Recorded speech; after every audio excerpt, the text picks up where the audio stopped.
Football's back. I'm just excited that football's back.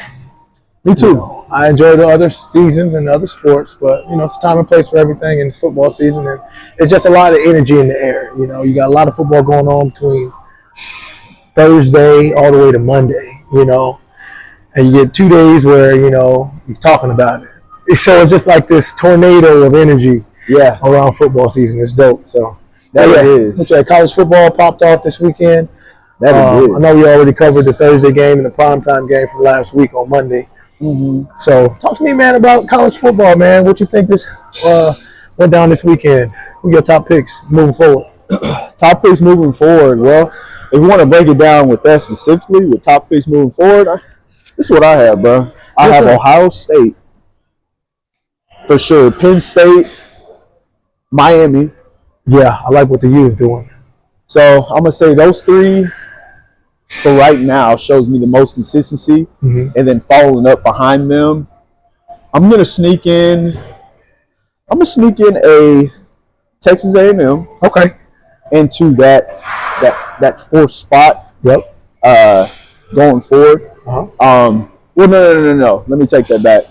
I'm gonna say LSU, then Texas A&M. Okay. Now this is my prediction towards the end of the season, how it will fall before getting into the SEC championship, where I can see A&M and LSU going at it. Okay. I can see A&M getting stronger as a seed going forward. Yep. I was thinking about how they played.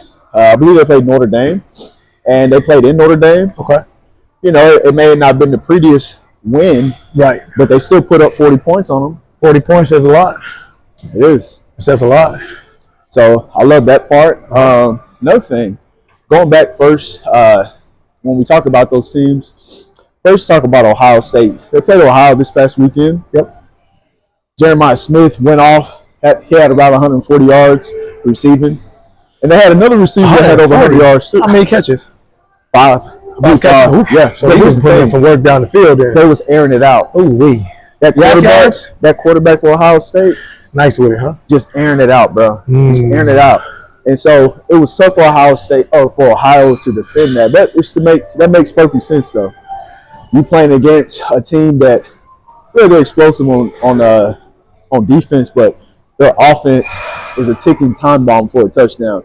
But there's only 2 teams so far that I've seen in the 3-4 game season span that we've seen so far. 3 games really that I've seen that it's explosive like that. It's a ticking time bomb. Ohio State. Okay. You know who the other one is? Ooh. The other one, I believe, has the runner-up Heisman Trophy finalist right now. He's the open runner to me. Who? Miami and Carson Beck. Carson Beck came from that quarterback. Yeah. So he came from the University of Georgia. Okay. So he came from the University of Georgia. He could have went to the draft last year, but I think his draft stock would have been a little down. I think he was suffering a little injuries. So NIL, with NIL, flowing now, Miami kind of gave him the bag.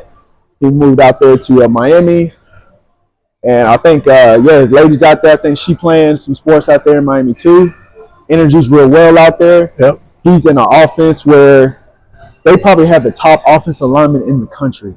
At the U right now? Man, when I say I haven't seen nobody get to him in the backfield, not saying that they're not trying to rush him. Right. It's just because they got them towers. They got them tower of offensive linemen. So, but you know what? We saw that with Cam Ward last year. Bro, it was one of them things where Cam Ward, he was sitting in that pocket. He dang near could have ate dinner in that pocket. Yeah, he could have, man. He could have. Like that. That's the way I see it. And maybe behind the scenes they have a really good positions coach. Maybe they really do a good job, like as far as the philosophy of establishing the foundation of that team. They start at the O-line. And that's it starts and stops in the trenches. So kudos to them. But anyway, continue. Yeah, Carson Beck's he's nice. Man. So he had a couple of picks, but he still threw 3 touchdowns this past game. Okay. And he had over 340 yards throwing. That's a solid game, man. Yeah. And my thing is they played Central Florida. Oh, not Central Florida, but South Florida. Yeah. South Florida, they just got through beating Florida, the Gators. They just got through beating the Gators, and the Gators was hot, and we're gonna get to them. But the Gators was hot, at the beginning of the year, was supposed to be as far as being ranked high and having a good team and stuff like that. They went up there and they beat Florida. And so they was on a natural high going against Miami. But Miami put up 49 on them, I believe. They put them in their place. It's like, yeah, you went out there to the swamp, but coming out here to Miami, Miami, that was a statement game because Miami needed that. They needed that to also see how dominant they were. Yeah. So, yeah, man, I got to get battle tested. I was talking about Florida. Yeah. And so it's interesting with Florida. So, a quarterback, Lagway, DJ Lagway. Yeah. He had a tough game, so they played LSU. LSU ranked number 3. I was thinking, okay, man, they're going to be playing LSU, and that's going to be their way of trying to get back into the, top 20, top 25 or so. So they was playing them, and it was unfortunate because DJ Lagway threw 5 interceptions. Now, here's the thing. That's unfortunate. It's tough because he threw them 5 picks, but for their head coach to keep him in there, that got to be love and respect because I don't know many coaches that'll let you throw 5 interceptions against a team like that with the kind of team they have. But sometimes, this was an interesting week where a lot of the great quarterbacks, they just threw picks. There's a lot of them threw picks. So it made me think about whenever people was over analyzing Colorado's situation with Ryan Staub and how he threw, a couple picks. Yeah. Well, it kind of makes you question because a lot of the great ones that everyone threw picks this past weekend. It's kind of tough, being first, because now you go out there and you're one of the first teams that play for the week. Yep. And so you're going to be the first one to get initially criticized, and get your game, talked about. So it's tough because then he goes out and does that, and then everybody else kind of does it, and then it makes it look a little bit less individualistic, and you're just kind of like, okay, yeah, well, it's just a tough weekend for these QBs. But, anyway, that makes sense. It's also a thing like psychologically, and I don't know if this happened, but they say sometimes when you hear something, it can create that energy in your mind. And so maybe coming off of a weekend where guys are throwing picks, now these QBs are like, man, I better not throw no pick. Oh, man, hopefully I don't go ahead and throw no pick. Now picks on their head. And who knows, Psychologically, they say that, though. It's talked about. Anyway, go ahead. Yeah, I was like, I don't know if it's the pitch or is it defenses are just playing way more aggressive.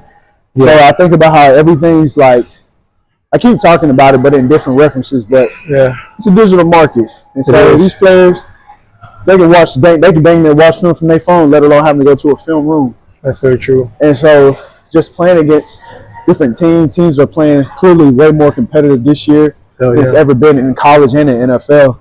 Yeah. But LSU, I think they only converted 4 of 14 on third downs. Okay. That's so bad because they can't even they was having a hard time because here's not 4 of 14, my apologies. That's not what I was gonna say. That's for another team. I was thinking about with them specifically when DJ Lagway had 5 interceptions. Yeah. For them to only win by I think it was maybe a touchdown or so. Okay. It's bad because against good teams who I thought Florida was supposed to be, right, that can come back and bite you. Because the thing is y'all barely won and he threw 5. He gave y'all the ball 5 times. That means y'all. Yeah. Matter of fact, I am tripping. Sheesh. I think it was. I think that's the reason why they were 4-14 on third downs. And I'm not talking about Florida. I'm talking about LSU. Yeah. Now y'all keep punting the ball and y'all playing defense. Both teams playing defense, but the lack of offensive production was terrible. Especially because with 5 turnovers, y'all should have been putting up 30, 40 points. You think, right? You would think so. But, the thing that's tough about the SEC, you can just never tell, especially when you think about, let's just bypass offense and just talk about defense. It's so tough with defense because if you are a defensive team, 2 defensive teams going against each other, they probably will make the offense look that bad. Especially in the SEC. Because the SEC, there's more than just 1 or 2 teams in the SEC that got defenses. I think they're pretty much like they're like the division that the Cleveland Browns are in. Okay. They're like the division Cleveland Browns are in with Baltimore, with Cincinnati, Yep. with Pittsburgh. Yep. What do they all have in common? Defense. Even Strong Cleveland. defense, yeah. Even Cleveland. Yeah. Even Cleveland. And so Yeah, SEC, that's what I the like. SEC, they like that. They literally like that. So I was thinking, the reason why I brought all this up is because I know they was talking about with Coach Kelly, that was asking him, like, how come y'all couldn't score more points on them? And he was like, what do you want us to do? Like, blow them out? We won the game. He I saw that. He said we played to win the game. Yeah. And it's like, I feel where he's coming from. But you know, at the end of the day, the media is going to be the media. Yep. People are going to have their opinions. We all have our opinions. Yep. But they definitely need to, in the future, continue to keep nurturing the idea of trying to capitalize whenever you get 5 turnovers. Shout out to the 5 turnovers. Your defense is doing your job. Yeah. But your offense got to get a little better. Yeah. But a win is a win, though. That's true. I heard Cam Newton say one thing. One time he was like, I don't care if it's an ugly win. A win is a win. A win is a win, man. And that's true, bro. It is. At the end of the day, when you look back on the stat sheet, when you're lining up who should go into the playoffs, you're going to see who got that dub. And anybody would take a 1-point dub, last second dub, ugly, barely made it dub. You penalize yourself, beat yourself dub. I don't care what kind of dub it is. We're going to take it. Yep. We're going to take it. Nah, for real. For real, for real. So, no, man, those are great points. Anything else you feel about college football? Oh, well, What else going on in that world? I'll say the sleeper, the dark horse, Who that? the Georgia Tech Yellow Jackets. Okay. You tell me about them. Yeah. So Georgia Tech, what I've really enjoyed about watching them, Yeah. they play balanced football. Balanced football. This past game against Clemson, Yep. they was at home. They played against Clemson, who's I believe is ranked number 12 right now. Well, not anymore. But yesterday was ranked number 12, or 2 days ago. But anyways, though, point being, they played them and they ran the ball, I believe, over 30 times as a collective, and their quarterback went 20 for 28 Over in 30 passing. times. He threw for over 200 yards passing. Okay. That's So- solid. What you having is about 350, 400 yards of offensive production, That is balanced. great defense, Yep. and as a result, a walked-off field goal. That's what you get out of that. Yeah. That's one of those, like, thank you very much. Yep. We came here to handle business. We came here and handle business. Yep. And so what I'm looking at is a team that does not bend. They do not break Yep. when it comes to who they are. A team that knows their identity wins Big time. If Every they stay time. true to it. every time. If they stay Stay true to it, to it. that's you knowing your The identity. waves, the waves of momentum come. They don't switch up and out-coach themselves out the game. Yep. They stay true to their identity and they make you beat them for all 4 quarters. Yep. Make it a 1 or 2. But you got to beat me all 4 quarters Yes. if I keep showing up as me. Yep. You know, that makes sense. Yeah. That's a big deal. I absolutely love that. They handle business. The quarterback doesn't care about running Yep. and getting hit. He will sit in that pocket and throw the ball. Clearly, if he went 20 for 28 and over 200 yards passing, which I enjoy. O-line's pretty good. You know, every once in a while they can make a few bonehead plays, but I mean, what offensive line doesn't? For sure. But I mean, overall, now since they beat Clemson, and I believe Clemson's a legit team, Yeah. look for Georgia Tech to make them a little run too. Makes They're one of sense. those little sneaky dark horses where it's like, hey, maybe whenever they beat Colorado, maybe it's because they really are like that. Yeah. They're still riding that wave. People forgot. This is still a Georgia Tech team that has plenty of players that was on that season run last year whenever they played Georgia and took them to 8 overtimes. They almost closed them bad boys out. Come on. 8 OTs? Come on now.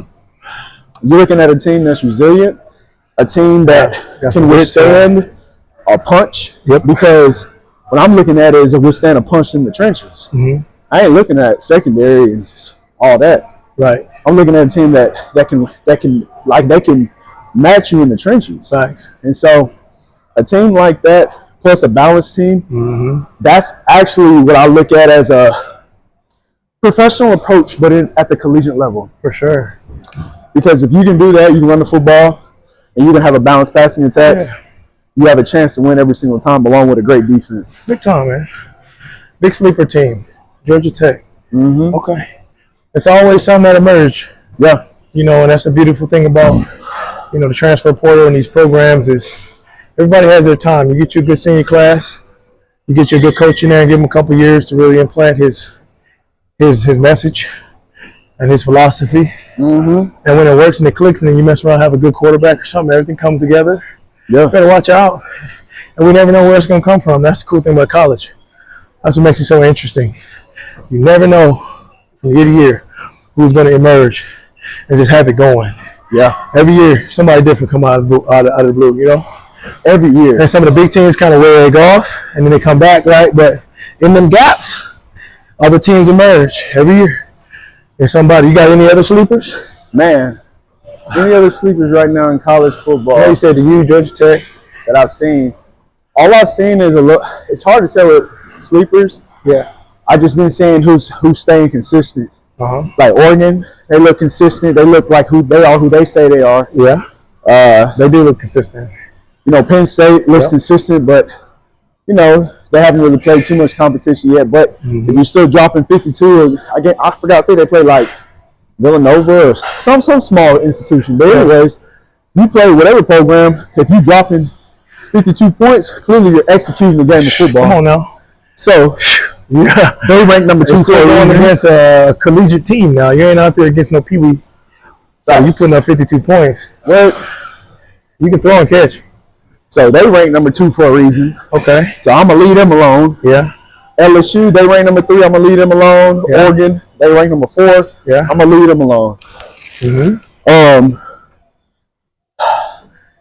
South Carolina, I still got hope in them. Yep. I think South Carolina is going to be doing some great things, but right now, what I got to see is I'm going to need to see Texas get back into the swing of things. Glad you brought up Texas. Texas, now I got to put them into a sleeper. I got to put them in sleeper mode, even though they came into the season with high expectations. Is that okay? Yeah. I'm going to put them in sleeper mode because of this. They probably have they have one of the top 5 defenses in the country right now. That's number 1. They can run, stop you all day. They can cover you. They got so much speed. They can match you from sideline to sideline, no matter what kind of offense you have. Yep. So I love that part. But on offense, they're being slowed down because of the lack of confidence right now in Arch Manning. What I like of what Steve Sarkisian's doing He's showing is keeping him in the game. Yep. Letting him learn. And letting him run through his emotions. Yep. Let him run through his emotions. Right now, you give him stuff to try to open up his game. He's timid right now instead of being confident in that. Right. We need to fix that because the thing is, his talent is there, but his confidence level is not there. I think it's just because of a lot of chatter.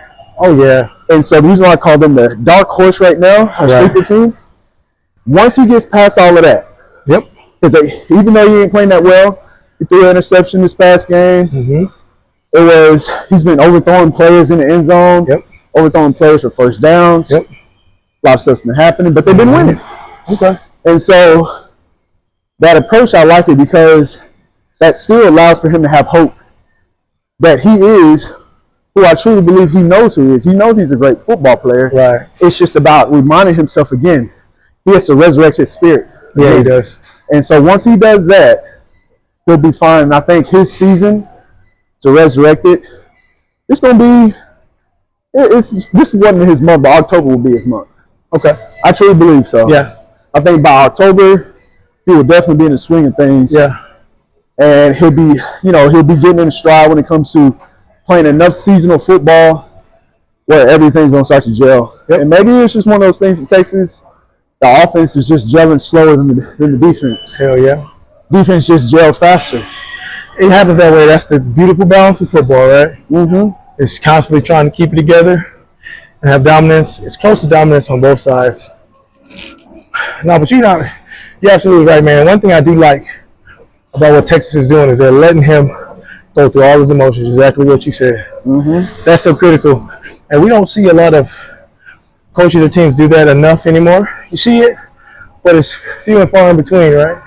Yep. A lot of times they want these kids to go out here and be perfect now without going through the paces and the failures to learn how not to be perfect. Like how not to be putting the ball in harm's way. Yeah. How to face elevated competition and great defensive schemes and different dominant balances of the football team. So like maybe they have a good line, maybe they have a good secondary. Now you got to go through all these reads.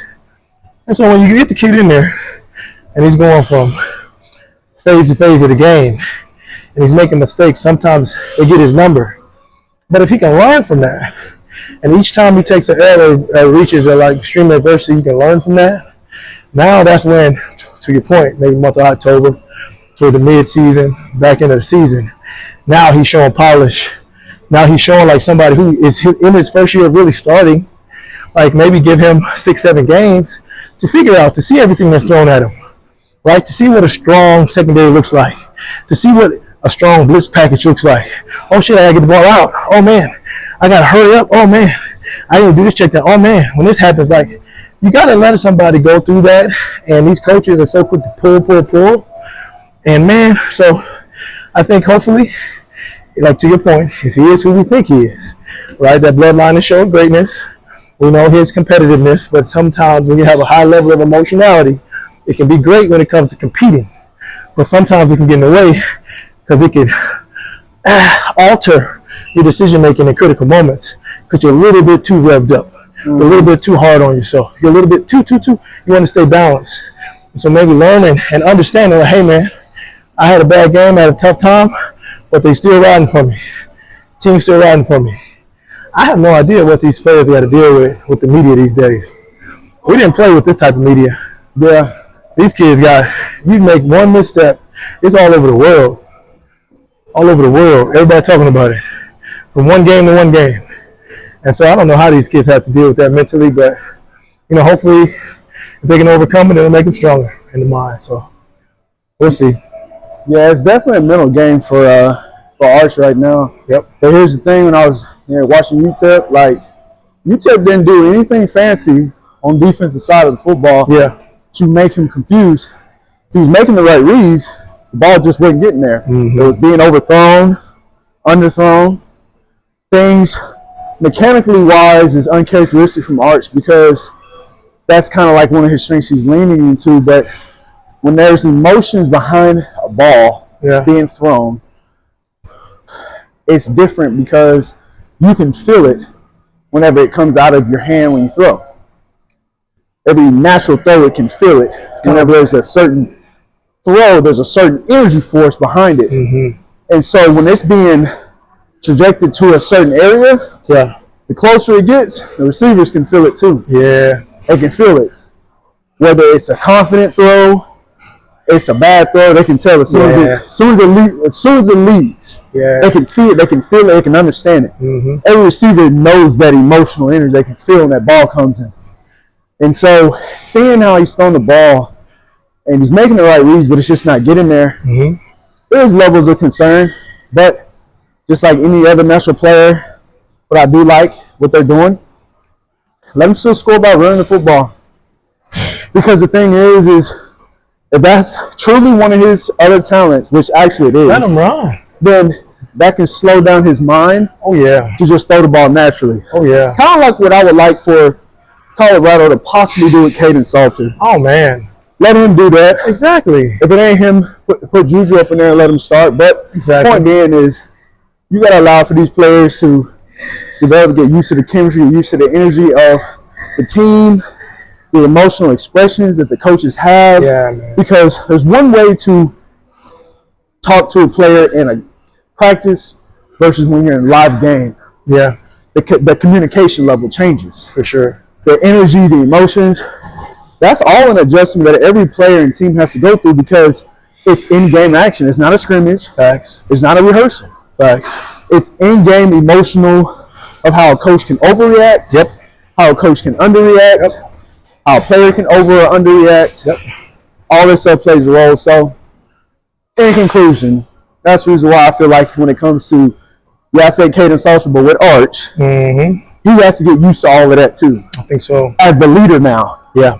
Not just, what it was. Right. I know they can try to compare him to with Ohio State having another quarterback and these other teams have new quarterbacks, and how come they're not like that? Yeah. It's a different program. Different program that has a different type of system for their quarterbacks. Facts. Now they're trying to figure out what specific system Arch is.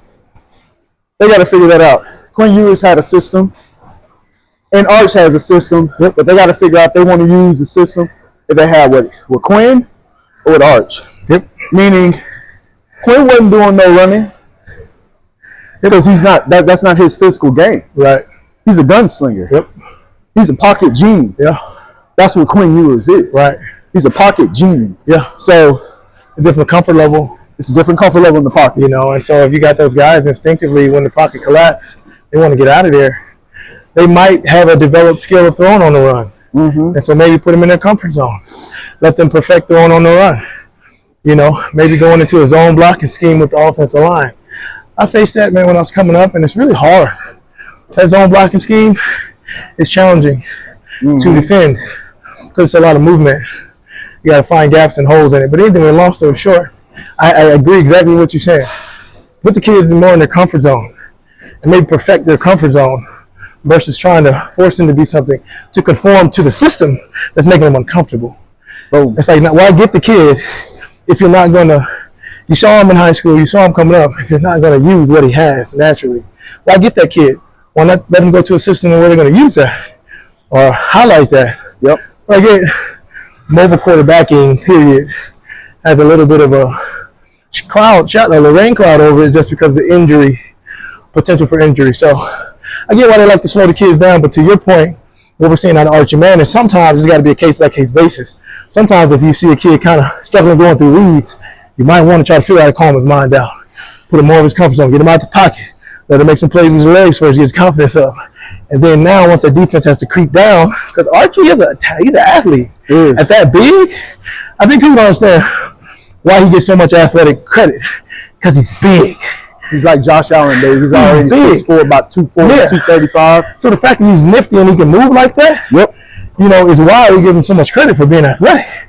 Because how many big old bodies we see in the league, we wish could like just, hey man, if you gave him a little shake, you might have messed around and scored a touchdown. Yep. You know, but you can't move your 2 feet, so now you got clipped and now turnover on downs.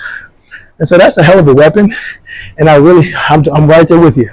I think Texas will have a lot of success if they can figure out how to weaponize his legs. Yeah, he got him.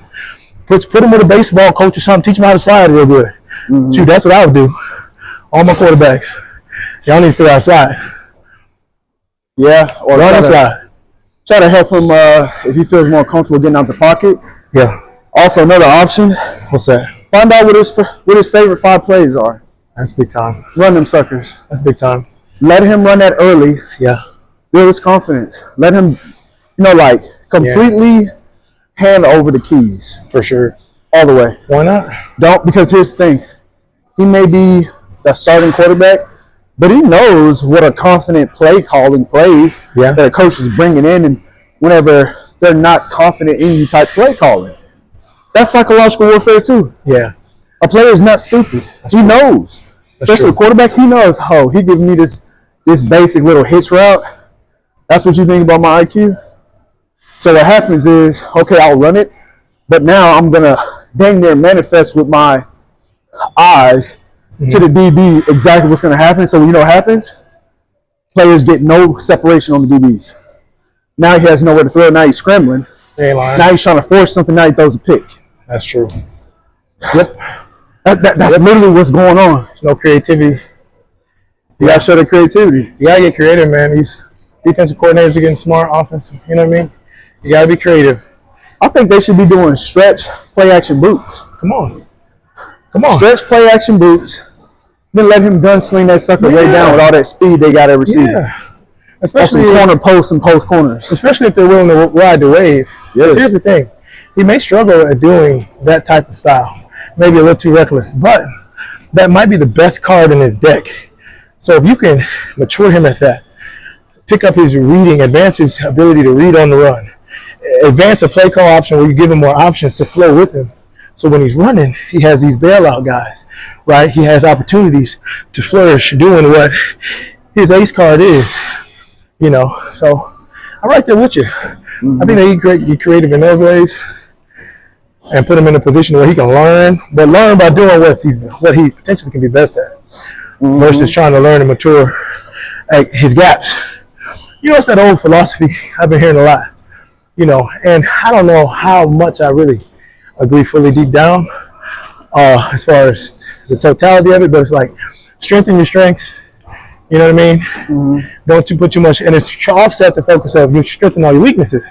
And some people are like, well, no, strengthen your strengths, and then figure out a way to support your weaknesses, right? With his business, hire somebody who has a strength in your weakness area, right? So, you know, when it comes to football, maybe help put him in a position to strengthen what he's already good at, and then giving him a certain type of play calling that will help to patch in some of those areas where he's not so strong.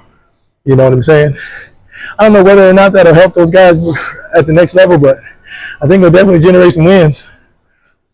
Well, yeah, I mean, they got, one thing about him specifically, they got so much talent on the team. And they're just winning by association of just being more physically dominant than teams. Man. But they're playing a team like Ohio State. They play a team like Oregon, get beat like that too. They may only lose by a touchdown, but it'll be a crucial touchdown because you just can't generate no offense. And against these high-powered teams, you can't score no points. That's a problem. You struggling against UTEP. That's a no-no. That's a no-no. That's a no-no. You ain't lying. So believe it or not, we are on our fourth set of curls, barbell curls, that is. Check out the guns, you feel me? As you can see. We've been pumping it up. We did 2 sets of 20, reverse and regular, with the 30s and the 40s for a set of 20. And now, we're about to backdoor and do the 80s, but we're going to splice this up because we actually just got through doing the 70-pound barbell curls. Yeah, that's me. He wants to do the 70 barbell curls because we did 20 with the reverse, and then we did 20 regular. Originally, we were supposed to do 12. But my guy over here, he said, you know what, dog, we're going to go ahead and do 20. And I said, all right, bet. So I had to match energy. I had to finish with another set of 8 before I even got into regular curls for a set of 20. So respect to you on that one. That's why we're here. But we still got one more, so we're about to get into it right now. So that being said, I'm going to crank this out. And you know what? I feel inspired. Now since I had a chance to talk and I had a chance to allow some things to go down. So what I'm going to do is I'm going to try to see how many I can get to 20. And then you got to match me. Oh, shit. All right, come on. And then we're just going to go like that. Come on. So we're going to make it happen right here. Here we go. Make sure it's a set of 80. When you did that, I was going to grab that. That said 90. You see that? Yeah, man. That's why I got to make sure it's 80, y'all. I got to make sure it's 80. I got 80s on the other side. It's gonna be a lot of hit. It's gonna be a lot of swinging going on. All right, I'm gonna briefly put it down for like 2 seconds because I can feel this is gonna be heavy. Yeah, man. My forearms feel like this. Trying to grip it. But yes, sir. Reverse first. Come on. Keep that. You gonna reverse first?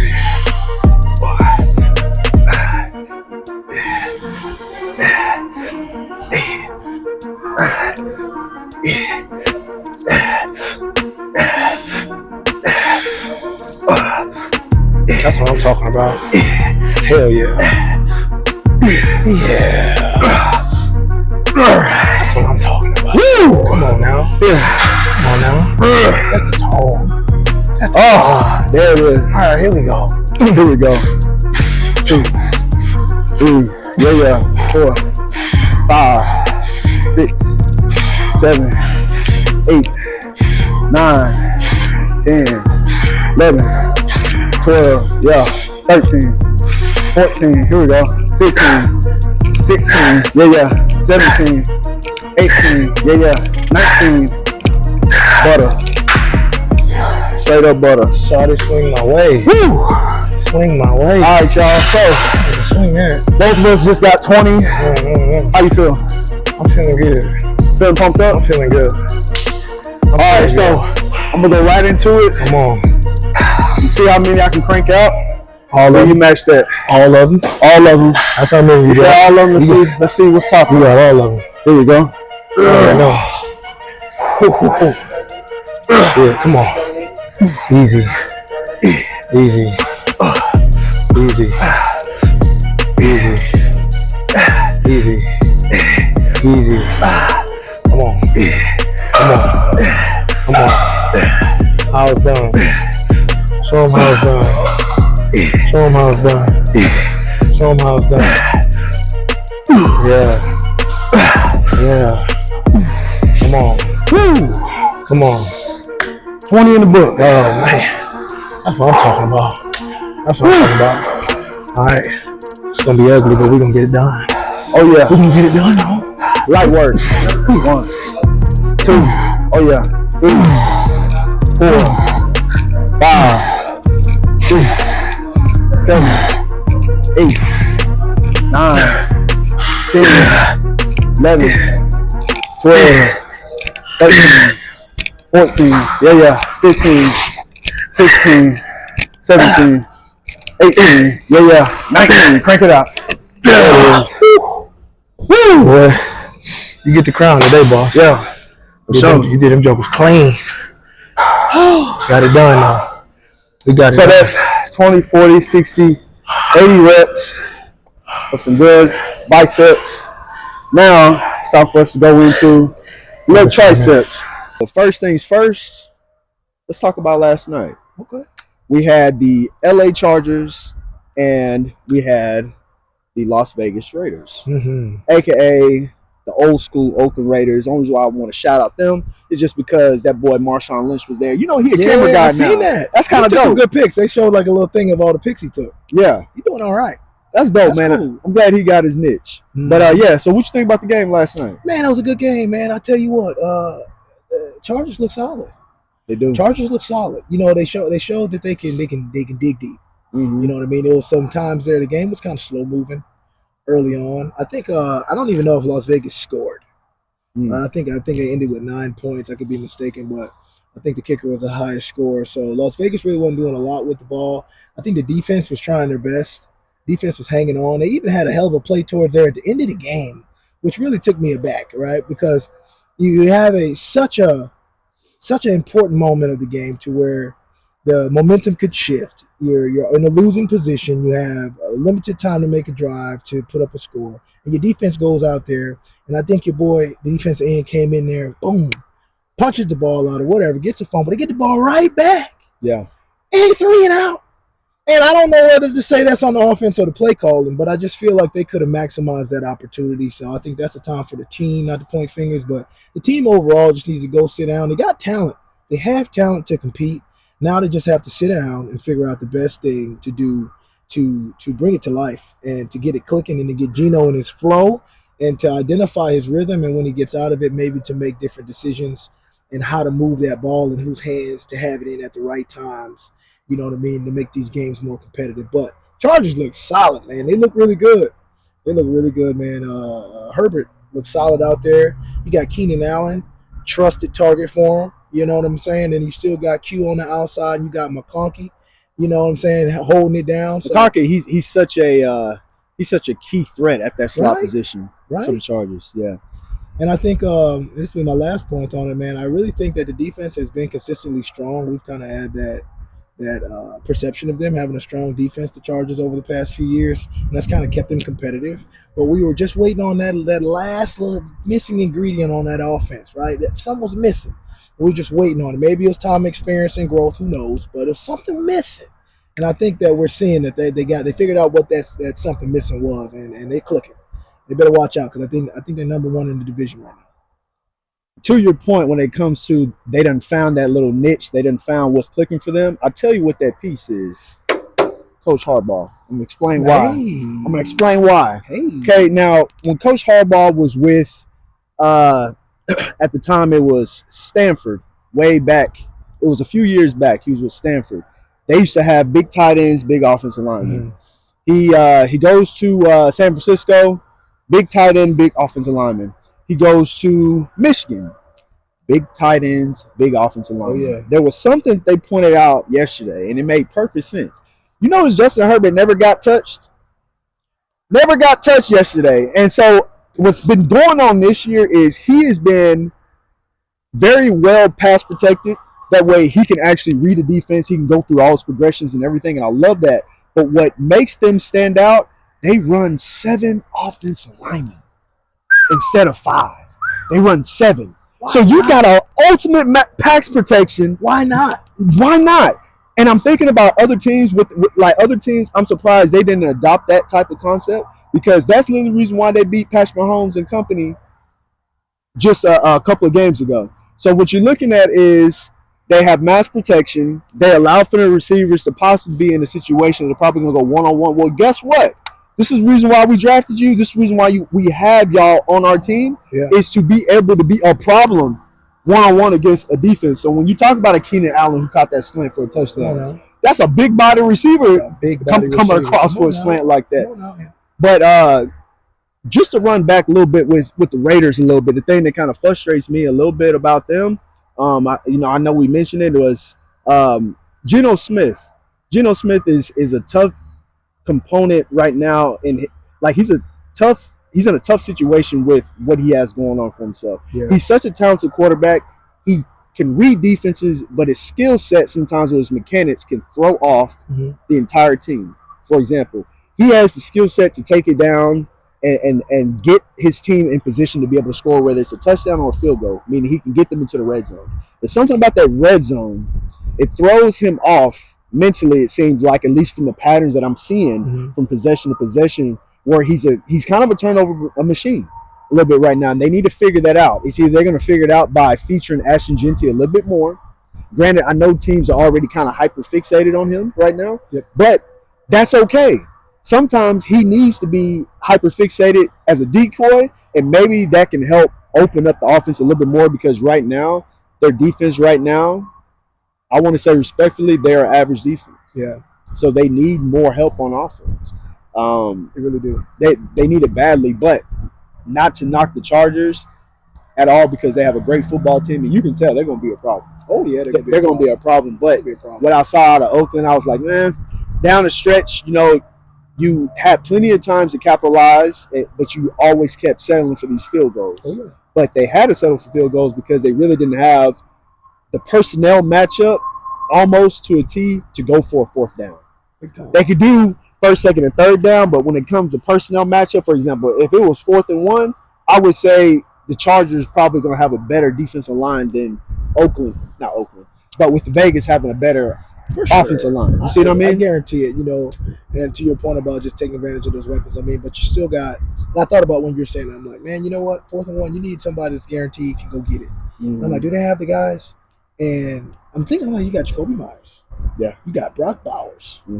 Okay. Those are 2 I can go get it type of guys. So they got to figure it out. They got to figure it out. Yeah, go ahead. Got to figure it out. Yeah, but that's all I was going to say with that. But, I think they're leading the division, because I think that was a divisional game. So shout out to them. So they're number 1 in the division right now. And it's only up from here. I think the only thing that's going to stop the Chargers, I don't want to say it's going to be them. I don't think they're that caliber yet. I think only the Kansas City Chiefs, Buffalo Bills, and the Baltimore Ravens in that upper echelon of they can only beat themselves. But I truly think that if they stay healthy, they are going to be a problem. Because to your point, last year they were still trying to figure out. This year it looks like they're taking a leap. But the NFL, the first 7 games can be really tricky. Because it can tell you one thing until you see that back end stretch of the season, and that changes everything. Changes everything. Injuries change everything. Personnel change everything. Film study changes everything. Like once we can get 6-7 games to watch, or your tendencies and your new coordinator and your new scheme, because these teams, they switch it up often. And even if you had a coordinator, he might try to come out with a different look. So 7 games give you an opportunity to study that film. But anyway, we can go maneuver on through the rest of the NFL. I know you had your Cowboys playing. You had the Jags put up some numbers. KC took another tough loss. They did. Yeah. I was really thinking no matter who they played, even the defending Super Bowl champs who they just got through playing a few months ago. I really thought in that situation they was going to capitalize. Problem is, Philly showed they are they Philly showed they're way more dominant, but the way they were more dominant, they literally abused that tush push against Kansas City. Abused it. It was unbelievable. And you know what? Pound for pound, they have a better football team. They showed it. Now, that doesn't mean that they can't beat them regular like later on in the season, but the better team won that game. The way I was seeing Saquon Barkley running that football, he's picking up where he left off last year. What I like is the fact that he just kept going forward. Kept going forward. Just milking them on defense. Them gritty just yards. gassing. He can get them grimy yards. He can show you I can do both. Defense looked really great. I liked seeing Travis Kelce make some good passes, but you know what I liked? I liked how those defenders didn't stop on Travis Kelce because they made him turn over the football towards the end of the game, which was crucial to be able to close out that game. So crucial. Man, one thing I saw about Philly and KC, I mean, KC's figuring it out. They got to figure out their flow, their swag. We've seen them start off slow. That's why it's really hard. I don't like to put too much judgment on them until at least we get towards the back end of the season. Like you don't let them squeak in the playoffs. If you let them squeak in the playoffs, hell, who knows? They're just one of those teams. They can figure it out in a hurry. They can make changes. They'll spend the money to get who they need to get. But Philly closed that game out like an old school, traditional dub. They wasn't trying to whoop you. They just trying to get the dub. And that's how games should be managed towards the end. Yes. Come a close game, the last 3 minutes, man, we used to be irritated and boring. And if you're a player on the defense, you're mad because they don't give you the opportunity to do anything. Yes. They got a little baby lead, and they know how to protect it. And that shows a lot of wisdom on the coaching staff. It shows a lot of maturity on the offensive to be able to, keep their bearings and just slowly creep on down and let that clock management come on down, get the first, put the dagger in the defensive's heart, and then you're like, we'll just stop them one more time. Then they get another first, and then they just push you to death. Woo! Then you watch 2 minutes drain off the clock. That is probably the worst way to lose. It is. That's the worst way to lose. They're kicking your butt, and the thing is, there's no selfish play on offense. None. Jalen Hurts don't care about throwing a touchdown or running a touchdown. All he cares about is getting a first down and a win. That's it. That's it. Literally. That's it. I think he threw a key pass to Devontae Smith. I think it was on a nice little fade. Yeah. He caught the pass. That ended up helping to help close out the game as well. But outside of that, Jalen wouldn't do nothing fancy. All he's trying to do is just protect the football. That's it. Protect the football. And honestly and truthfully, game manager, game changer, I don't care about none of that. Game winner. Period. Game winner.